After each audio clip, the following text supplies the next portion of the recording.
Hi, welcome to Hope in the Light of Suicide. I'm Tammy White. I'm the founder and CEO of the Bobby White Foundation, and my co-host. And I'm Bonnie Snyder, co-host. We want to welcome you guys to our show. And first, we've got we're going to do the sponsor thing because it's really important. This is our 19th episode. It is. I know, isn't that crazy? We started this back in December, but and we couldn't do this without John and Rob from WeBeam TV, and we really want to thank them. And our kind of, I don't know what you call it, partner to help raise funding to support our show, Kindest. We want to thank them for helping us out, and also. Gulfside Custom T-shirts. Yes. Just recently, we just received our new T-shirts. Oh, there you go. Rob's got it up on the, Yeah. on the screen. And we've got both a regular T-shirt and we got a V-neck T-shirt that is kind of more of a women's, if you want, more of a women's type T-shirt. But either one of them are great. It has the foundation logo on the back, and again, also Greg Schindler's State Farm office. They're continuing their fundraising efforts to help pay for a show. All you have to do is call and get a quote and mention the Bobby White Foundation, and they'll donate towards the foundation. And their goal is actually to sponsor one complete show. And just, I know we had the logo up on the screen, but just to show you, here's what the T-shirt looks like from the front, and there's there's the foundation logo on the back, and yeah, you're right, Tammy. I could not agree with you more. The support that we get from our community partners in sponsoring the show, between Greg Schindler and Tim at Gulfside, and then of course we could not do this without John and Rob here at WeBeam TV. Oh, definitely. So last week was kind of a rough show, but we got through it pretty well. You got through it. Got through it pretty well with the help of you and my sister-in-law Mary. We were celebrating the life of my husband Bobby.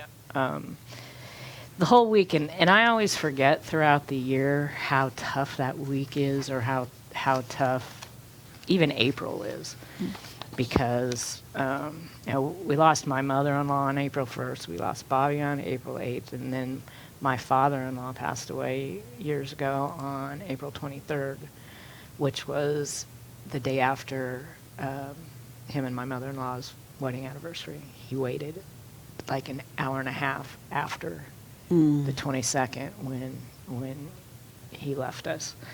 So yeah, and I always forget. And I was talking to my neighbor, and I'm like, I should remember this and just take that whole week off. Because it doesn't matter what I try and do, it just doesn't work. It's almost, even 5 years later, it's as difficult as it was when it first happened. Yeah, it's amazing how sometimes, when we're processing things, it hits you like right out of the blue, without warning. I find myself, and this is something, I talk to, the groups that I work with, in terms of, how do you handle, this, just stress in general, to include, that stress and feelings, that you get when you're processing, anniversaries, whether it is, a birthday or a wedding anniversary, or, we call it what is it, wing day? I think I've heard some call it my angel wing. Angel wings, or Angel heaven wing day, or heaven day. Heaven day. Some faith people call it your reborn day. And, sometimes, I know for me, what happens is I find myself sometimes in the middle of the day, and then it's like, oh my goodness, today is whatever the day is. Mm-hmm. And I don't know about you, but, I wonder, like, do you ever feel guilty if you're like in the middle of the day and then it hits you? Today is the day that, whatever. No, I don't, because it's too much ingrained in me. Ah. And yeah, no, days like that, and I don't know why. I'll tell you why, actually. This used to drive Bobby crazy, because I would have like an anniversary. I could remember everything, like when we first went out, when we first moved into our first house together, and I would always celebrate all these things. And he goes, "How do you do that? You remember Gotcha. everything." And that's just the way that I've always been. I mean, I know the anniversary date of when we moved into our first house together in Fort Lauderdale. That was back in 1988.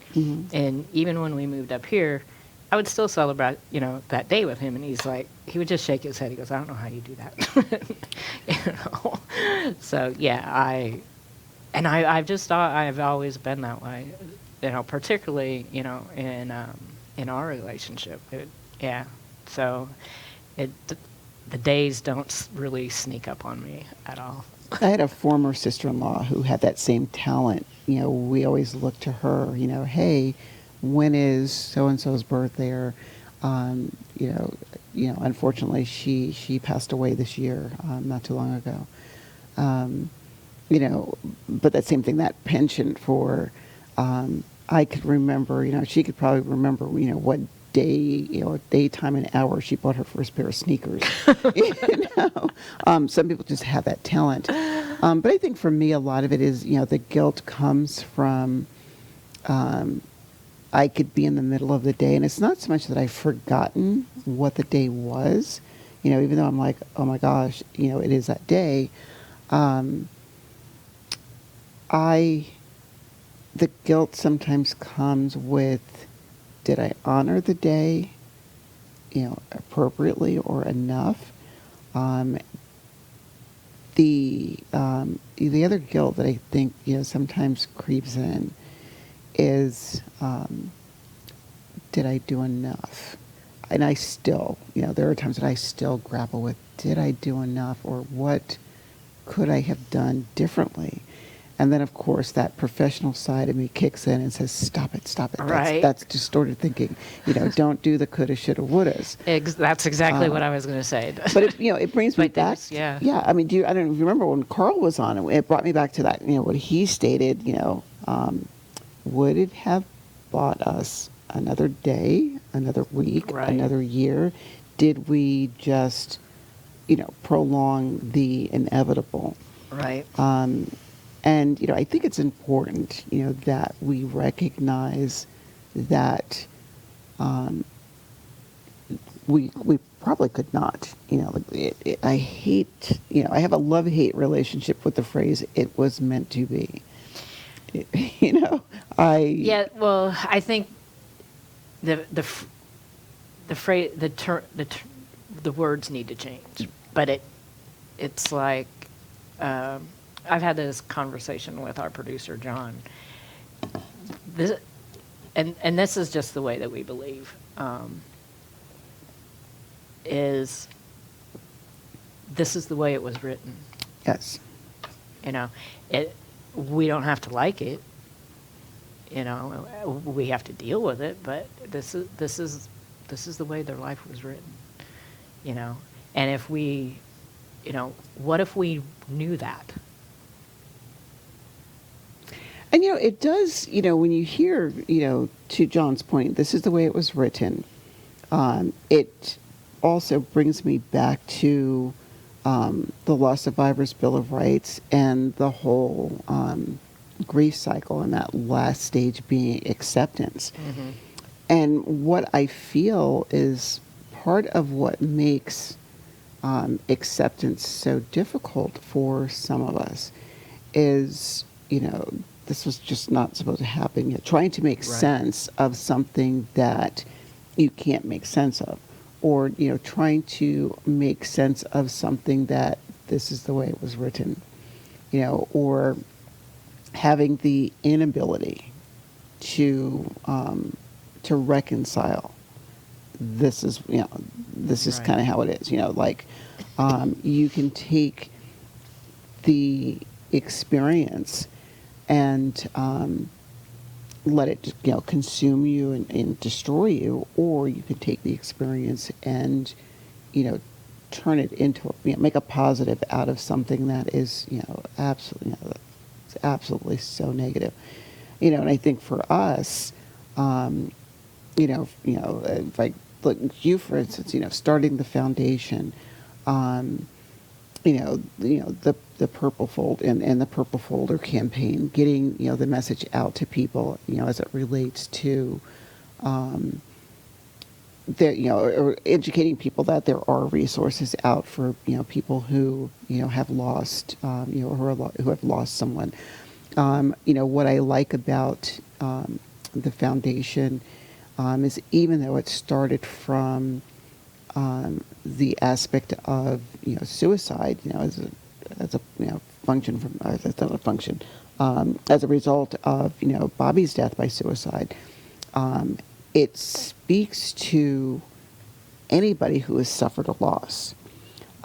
Because I look at it and I can attribute, the Purple Folder to losing Aydin, which was a suicide. Right. So one would be like, well, wait a minute, now that foundation only deals with suicide. No, and I was like, that might have been, what the springboard was for it. It is, it's more, I'm going to use the word global than that, because I can take that same information that's in that folder and apply it to, losing Patrick, and of course we've talked about Patrick's loss, a couple of times. Like, was it an accidental overdose, or was it a accidental overdose that it was masked by, a suicide? I hate to even say that. I know. Yeah. Well, and that happens quite often, and that's where there's this gray area, especially with the overdoses. It's often hard to tell whether it was an accidental overdose or if it was intentional suicide. And tragically, this week in Pasco, we have had so many overdoses. And Well, and we've also had, I think, since the beginning of the year, we are almost for teen suicides at the number we were for the entire year last year. I just, yesterday, Pasco County Sheriff's Office referred the foundation to us, a woman who lost her 19-year-old son last week. And in the last couple of weeks, we've given out a lot of these Purple Folders. But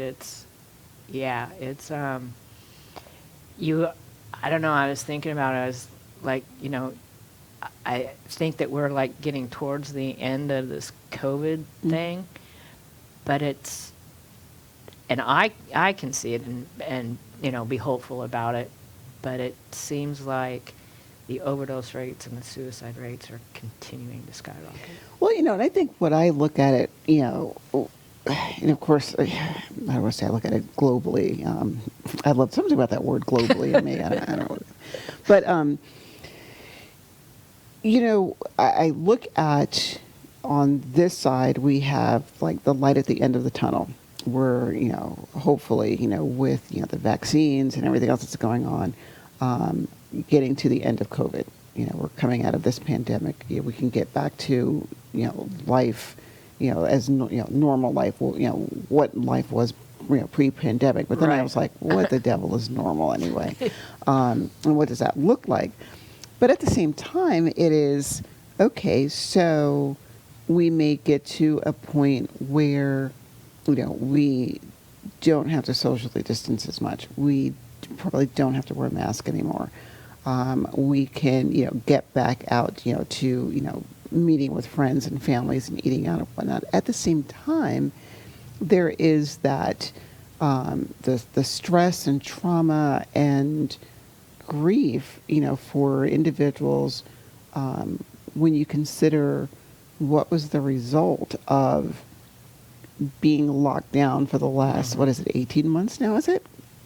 Give or take? Yeah, it's good. Well, It's close to 18 months? close to, well, I'd say I stopped doing everything on March 13th of last year. I had a speaking engagement on the 12th, and then we were shut down on the 13th of March. Okay, so March to March is 12. This So is we're at April. 12 Okay, so 12, 13 months. Yeah. How did I come up with 18? My math. And I'm good at It math. and feels like I know, and I love math. But when I look at, all right, folks, not good. No, I am good at math. You wouldn't tell by that. Anyway. But anyway, back on a serious note, see, we told you we would lighten things up every once in a while.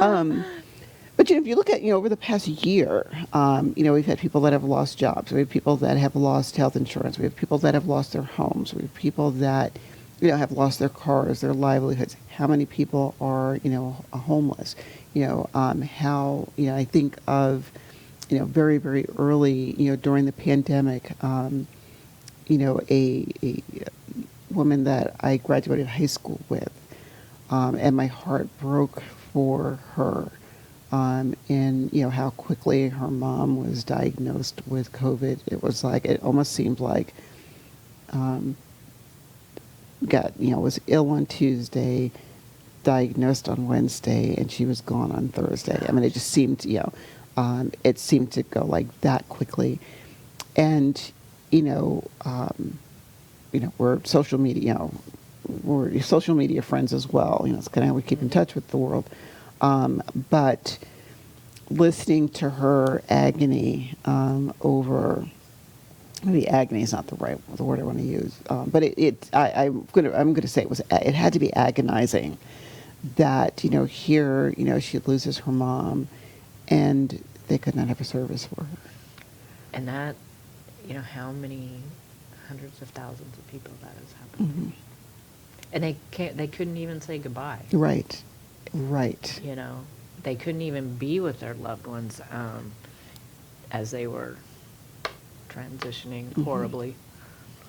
Yeah. Oh, yeah. I mean, watching, on, like on the news, people who were, Zooming or, FaceTiming with their loved one in the hospital. I watched an interview with a woman who, she lost her husband. And, they actually somehow or another filmed them talking to each other, FaceTiming. And it was like, this is how she had to say goodbye to her husband. Well, and that's very traumatic. That's a trauma that many people are living with, and that's hard. It's another form of trauma. It is. It's devastating. Yeah, it's hard, and it's hard to figure out how to, even during these times to, honor, people that have passed. Going back, with Bobby during this past week, Bobby liked bonfires. He loved bonfires. We had one Native American call him, I don't know, the fire starter or fire or something, some fire god or something, one time when we used to have a lot of parties at the house. And so on Easter Sunday, I started a bonfire for the resurrection, and not thinking at first this is what I was going to do. Mm-hmm. So I started the fire that day, and then I thought, oh, this is the week, and Bobby's, gone. That was the morning of our show last week. I got up, the fire was still going, so this was on Thursday, started on Sunday. Went out there with my cup of coffee and my wonderful mug you gave me, and just sat there having my coffee and, contemplating and thinking, and before I came in for our show. And that fire continued until we got the rains on Saturday night. Nice. And it was like, oh, perfect timing. The rains are coming. I don't have to put the fire out or even let it go out. The rains took it out on Saturday night, and that was my goal, is to have it continue all week. You know, quite often when we would have fires together, when Bobby would start them, we'd keep them going for a week. You know, just because, which I had a lot of wood to burn anyway. So, and that was my way of honoring him. One of my cousins called me, I don't know, Tuesday or Wednesday night, and she's like, "Tam, you're having an awful lot of fires. Are you all right?" I'm like, "No, I'm fine. It's, you know, it's just my way of honoring Bobby," because we couldn't get a lot of family together, and but that way I could share it, and just do that. That's what felt comfortable for me. And, it's nice that we have, these different ways that we, celebrate or honor, those that have left us. My my backyard, my back patio, that was Patrick's sanctuary. And I would jokingly, would tell people, when they would come over, I was like, I don't go in the backyard much. That's Patrick's place. I was like, I think I said, I only go in the backyard when it's time to mow the grass or weed eat or, something like that. Or, if I need something, from, the shed or something. I said, but other than that, I was like, no, that's Patrick's place back there. And, I found myself, here lately, spending more time out, on the patio than, what I had. And I could blame, that you didn't spend a lot of time out on patios. When did you have time to really do anything? Well, you're always working, kind of thing. But I have this blue Adirondack chair, and it's Patrick's chair. And, I sit back and I look at this, chair, and like for New Year's, I had some friends over, and, we had a fire in the fire pit, and we're all sitting outside. And I think I shared the story in one of our earlier episodes. You have a few friends that smoke. Patrick was a smoker. And, they were like, do you have a butt can? I was like, no, there's an ashtray. And then it dawned on me, wait a minute. That's Patrick's ashtray. And I was like, okay, there's an ashtray. It's under, it's like, the patio table, and it's got like a shelf underneath the table. And that's where, Pat's ashtray, he kept the ashtray. Because like I said, Patrick was a smoker. I'm not, so, we don't, he'd never smoked in the house, because we just don't smoke in the house. Mm-hmm. But anyway, I just remember looking at, my friends as they were smoking, and I was like, it's an ashtray. But whatever you do, please, please, please do not empty the ashtray. And, they kind of looked at me like, what? And I said, do not empty the ashtray. And like, why? Here it is almost 2 years, it's coming up on 2 years, hard to believe. And I refused to empty his ashtray. The other thing is I used to have 2 palm trees, in my backyard, that were perfectly spaced apart, where you could put a hammock between the 2. Mm-hmm. And, I remember, Patrick was a collector of things. Amongst the things, he collected I think I have 300 decks of cards. Oh, jeez. Yeah, he loved playing cards. So he had 300 decks of cards. I probably have 15 games of dominoes. Mm-hmm. He found right before he left their eggs, and it's a egg puzzle. I'll bring one in one day to kind of show you. This is Patrick's egg puzzle. And he would, like, Mom, when you're out and about, if you see one of these, and he shows me this egg, mm-hmm. You just get these for me. I probably have like 30 of these eggs. About 1,000 pair of socks. And, with, coming, full back around to, the backyard, 6 hammocks. Oh, really? And yes. And so the palm... You can only use one at a time. Well, Patrick has this thing where, I almost want to say, so... I have a hammock, too, but I only have one. Well, I think his thing was a hammock, the hammock of the week, something like that. Or, idea. Because I think, I told you he was into bathrobes. Mm-hmm, he right. wore, it's like the... heavy terry cloth robes. I think that's really kind of a cool thing that he did. Yeah, no, and he was like, "I'm all about this robe life," is what he would say. And he was, he did like this short, like minute and a half clip of, like, "Hello, it's me, it's your boy." He's always saying, it's your boy," and it's like, "I just want to show you guys, I'm about this robe." But anyway, going back to the backyard, the palm trees were spaced perfectly apart. That he strung a hammock between the two, and he had one hammock that had lights on it. It's like LED cool. lights through, the sides of this hammock. And, he was like, "Mom, you got to see this." And I'm looking at this hammock, and I was like, "A hammock with lights, what are they going to think of next?"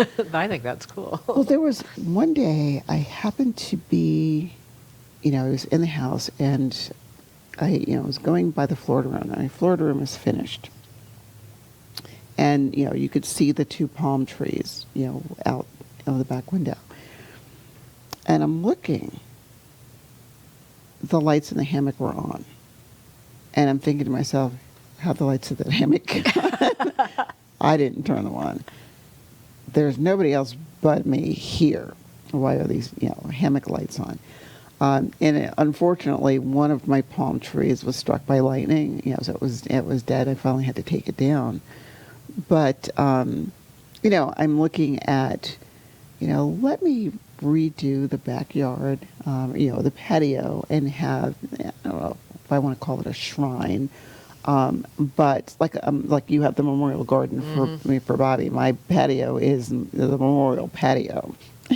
Patty P's Patty P's patio kind of thing.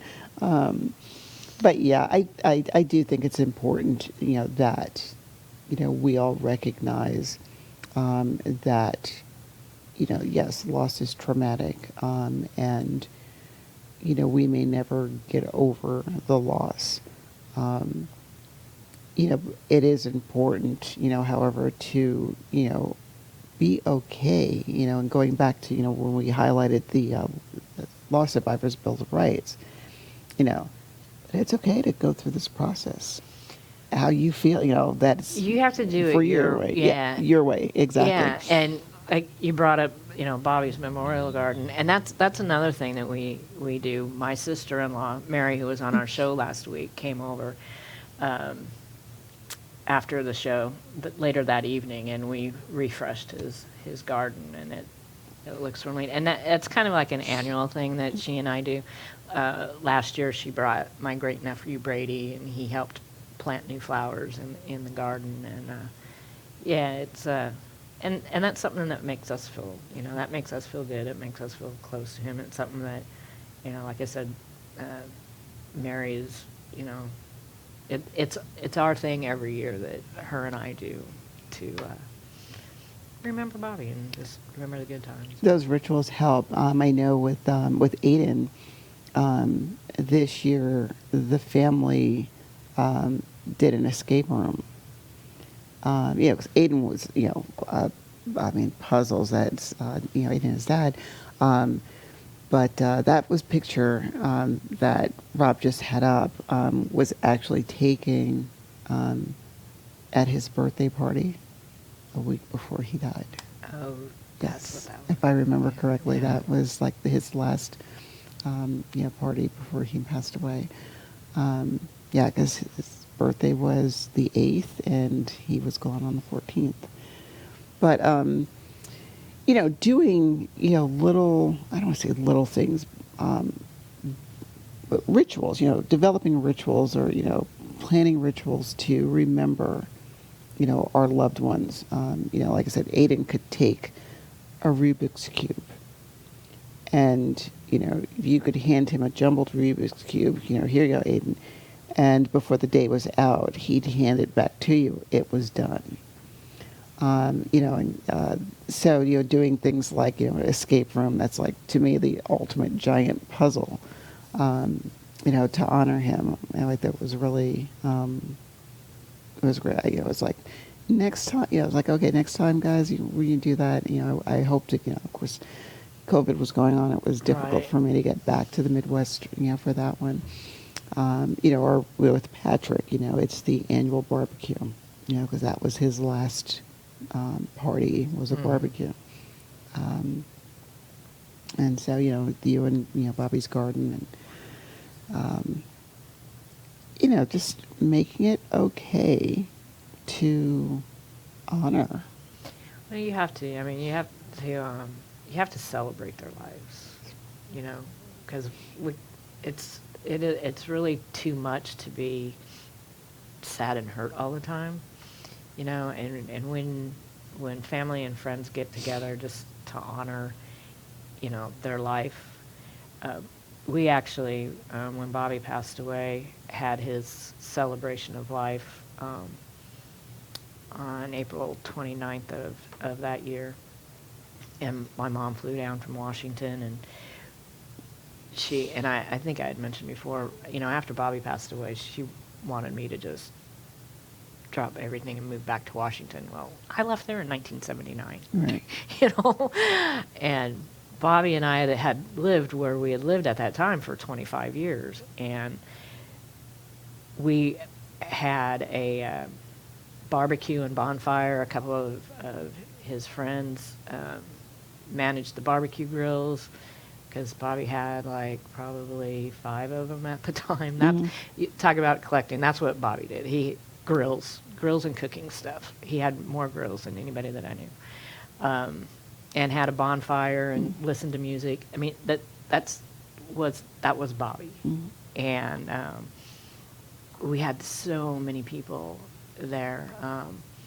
One fella, I had known him for years, ironically, and he's a sweet man. He was had a survey company here in town for many, many years, and he was head of the State Surveyors Association back when my first husband was killed. And he actually, when my first husband was killed, he was killed surveying, and I received a letter from him back then. That was 33 years prior. Well, it's been 33 years now, so 30 years prior or something like that. Anyways, received a letter from him from my first husband's death, and then when he found out about Bobby, of course, we live here now, he attended to pay respects. And we just had so many people there, and my mom afterwards, and it was supposed to run from 1 to 7, and it ended up being from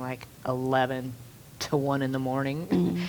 And then my mom was like, okay, I'm not going to bother you anymore about, because she could see the love and the support from my friends, and, my business relations with people in the community and stuff. And so, that's just what we do. And on his birthday, we had been, kind of doing a similar thing. We'd have a bonfire and order pizza. And it would just pretty much be family, or like Russell and his family, that kid that he was kind of like the son we never had.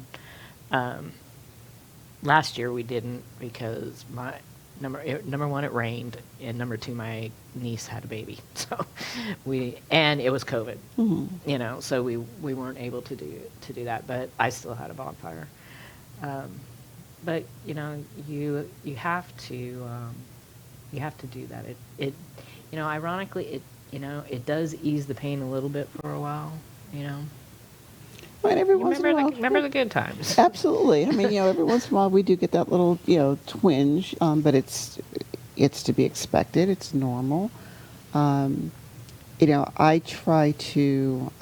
There was a couple of groups, that I'm in. One of the groups is called Parents Who Have Lost Their Sons. And it's just, as the name of the group suggests, just people who have lost their sons. And I thought about this for a moment, okay, what about people who have lost daughters? Whatnot? Right. And but I didn't create the group. Who am I to judge? And I look at some of the comments that are made in that particular group. Then there's another group. it is loss and grief, and I know I'm butchering, what the name of that particular group is, but I find it comforting sharing, um, you know, uh, like sharing my story with other people who are in, much like we do here. Um, but I also find that more oftentimes than not, um, it's not that I share a lot, on those platforms, um, but I do find myself offering support and commentary to people, others who, have shared, um, and listening to how everybody else celebrates, their remembrance of, their loved ones. And one of the ladies had posted, how did it say? It had to do with, people probably get tired of hearing us talk about our loved ones. And as I'm reading this, I'm thinking to myself, you're right. At the same time, I found myself doing like one of these, like, oh, I'm so ashamed of myself, because it made me think of like people who have lost friends, and I'm thinking of one person in particular. And I remember there was a period of time, where I was like, if I hear this person's name one more time, you know, I think I'm going to vomit. And, of course, fast forward to, I think to myself, how could I be so callous? How could I be so cold? How could I be so unfeeling? It's like, with, Aydin and Patrick, like it slapped me right in the face. Not, not so much in a way that, in your face now. Right. All right, let's see how you Right. do. I didn't take it like that, it made me think of, conversations, like I said, that I had with Kira when I went home, it's okay, we'll get through this. Um, he wouldn't want you to be sad, all the cliche-ish, kind of phrases that we say to each other when, we're trying to comfort somebody. And, I remember saying it to Kira. That was some of the dumbest stuff I ever said. like that. Now I'm looking at it now. That is just that was just dumb. And it took me a while to process. That was really dumb. To go back and reconcile. No, actually, it wasn't dumb. It isn't dumb. Um, it did put things into a different perspective. As I say, when I'm doing my daily work, which,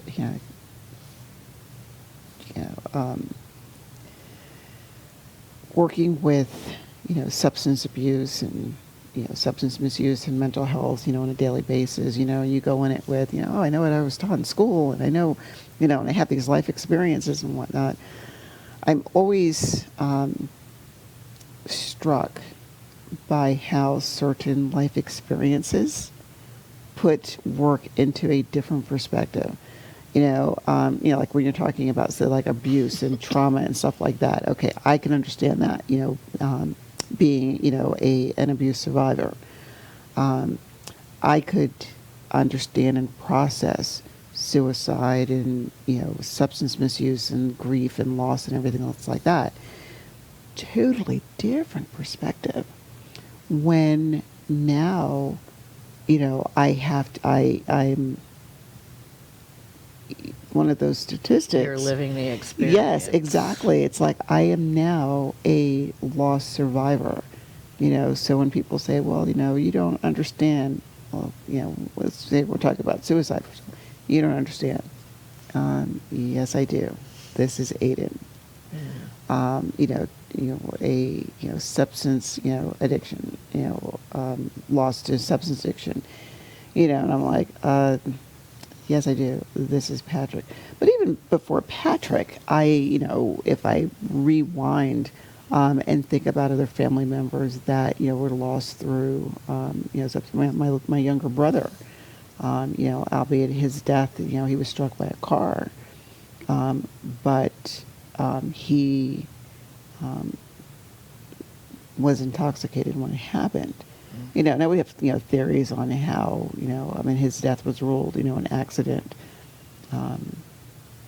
It was, the woman, she didn't intentionally run him over. It was an accident. At the same time, it's like, if these things would not have happened, if these pieces were not in place, would he still be here? And I think of the toll that it took on my family, especially our baby brother, who, before, my brother's death, the two boys would wrestle, the two younger siblings. They would wrestle with each other all the time. And this particular day, my brother who died, was, picking at his younger brother. Hey, let's wrestle. And my younger brother was like, I'm tired, like, dude, sit down. And he was like, okay, all right. Well, I'm going to go to, because he was going to walk to, they always think that's phrase, the corner store. Mm-hmm. So I walked to the store and, grabbed some, whether it was cigarettes or whatever he was going to get. And did not make it back home. Ouch. And so, I look at, the toll that it's taken on, my younger brother, who was like, if only I would have wrestled with him that time, he would have been tired. He would have gone to sleep. He would not have left, he wouldn't have had the energy to walk to the store, and thus, he wouldn't have gotten hit. Again, the woulda, coulda, shouldas, but right. But at the same time, coming back full circle to this discussion, and how do we celebrate, the people that we lost? How do we, keep their memory alive while at the same time not getting so lost and consumed by, the emptiness, the hole pain, that was left, by them not being here, the hole that's in our heart because they're gone. I like the idea, or I try to practice the idea of giving them a legacy. What is their legacy? What do I want them to remember? How do I want them to be remembered, and what part can I play in that remembrance?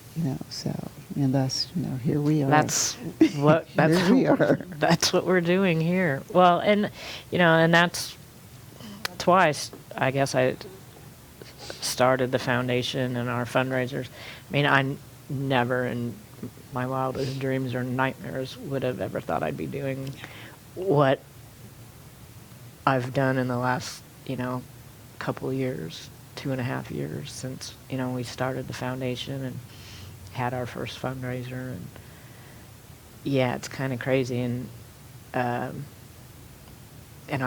first T-shirts, and and like you had said, when we first started this, it was basically kind of simple, just to help suicide loss survivors. But as things have gone on, it's prevented suicides. We've prevented suicides. We have helped lost survivors. We've helped lost survivors not being able to go back to their homes because of the suicide, and getting new residents, and helping them with other things, getting them resources to help pay their electric bill, because when you're, especially in the beginning, in the middle of this storm, and you can't think straight, you don't know what's going on, and that's what we went through, and that's why this, so that we can help others go through it in a little bit more, I'm not going to say a better way, because there's nothing really going to be better about it, but maybe in a more manageable way. Exactly. Like I'm always, amazed. I don't know if I want to use the word shocked, but honored, like I had a professional colleague who, mind you, I'd never, I don't think I had the conversation with him about the show. And, it was in a Zoom meeting a couple weeks ago. And he says, Bonnie, so why don't you tell us what you've been up to? And I was thinking for a moment, like, what is he talking about? What are you talking about? And I was thinking, all right, so, and I know me, I was like, oh, I know he's not talking anything illegal, because that wouldn't be it. That wouldn't be it. And I'm thinking to myself, okay, so what is he talking about? And I was like, okay, and I'm not dating, so it's not that. What is he talking about? And then it hit me. Are you talking about the show?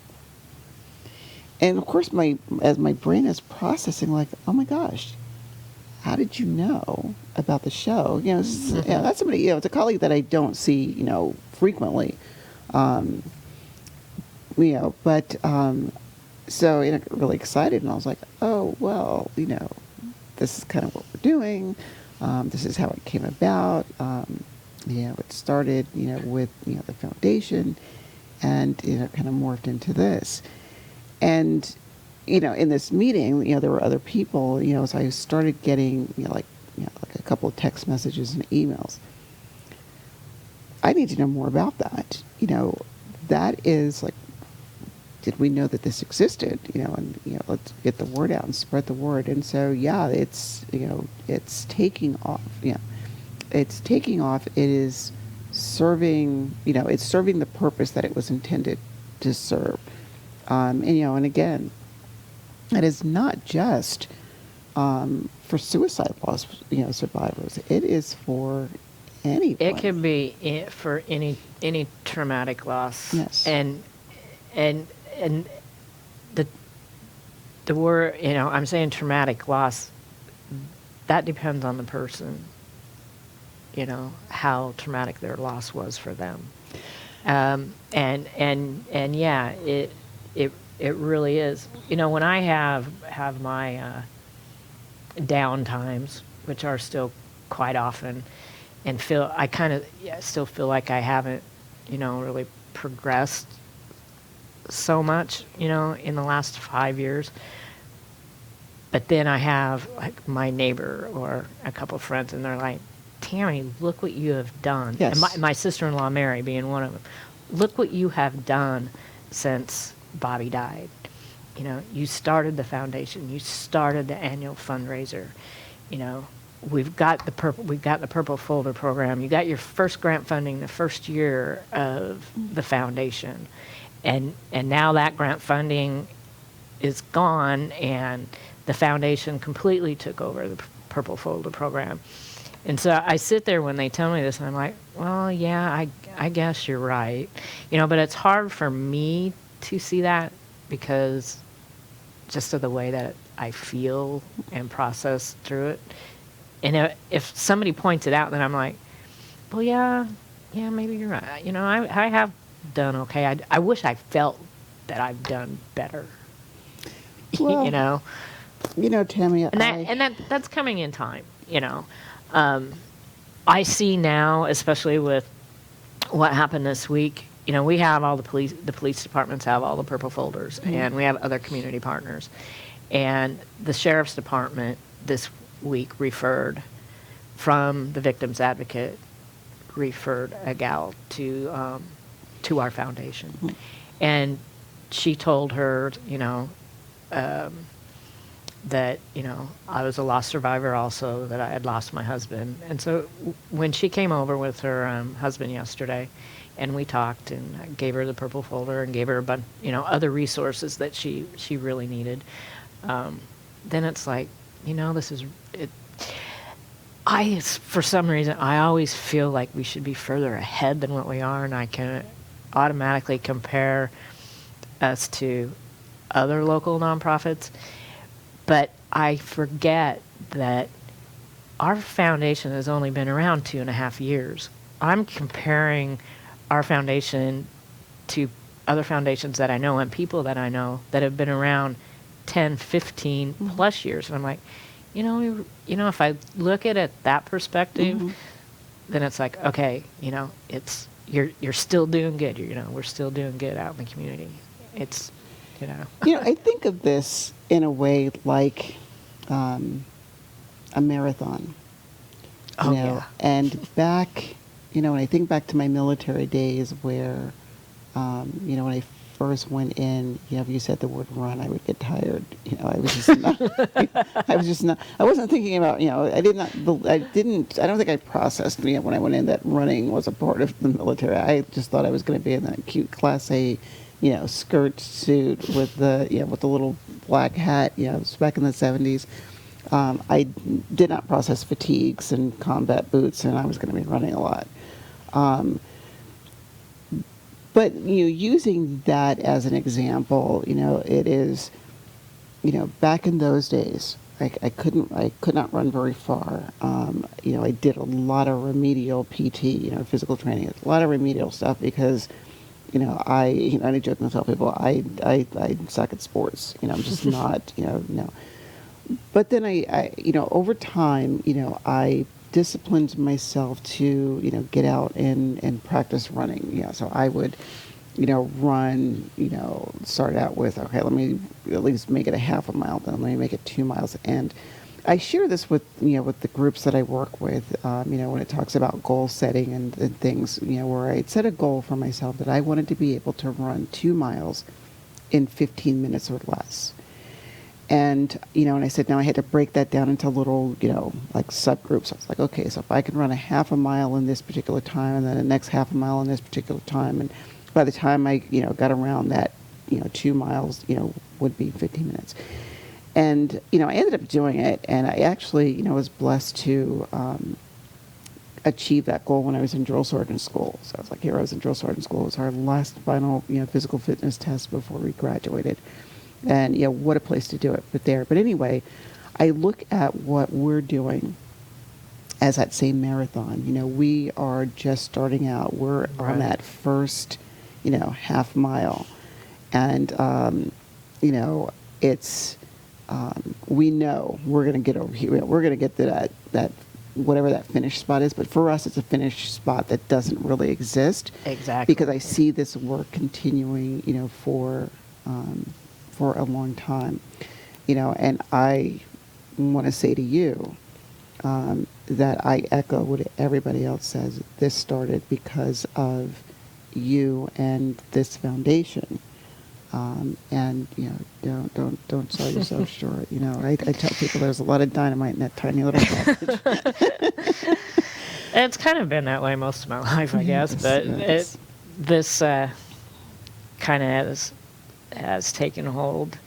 I wanted to mention too, another way that our family kind of honors Bobby every year is our great nieces, Haley and Josie. Haley's the one, she started it the first 2 years, decorating a antique door for the foundation for our auction. And this year, the little one, Josie, she helped out, and the girls, they're so talented. They put the words to a Beatles song on that Chevy door. It's an antique Chevy door. The girls did it themselves, and that's their way every year of honoring their great uncle, and who they adored, and he adored them. It's up for auction on the Bobby White Foundation Facebook page under events. And to bid on it, all you got to do is leave your bid amount in the comments section underneath the image, and all the proceeds will go to the foundation. I'm really proud of those girls, how they have.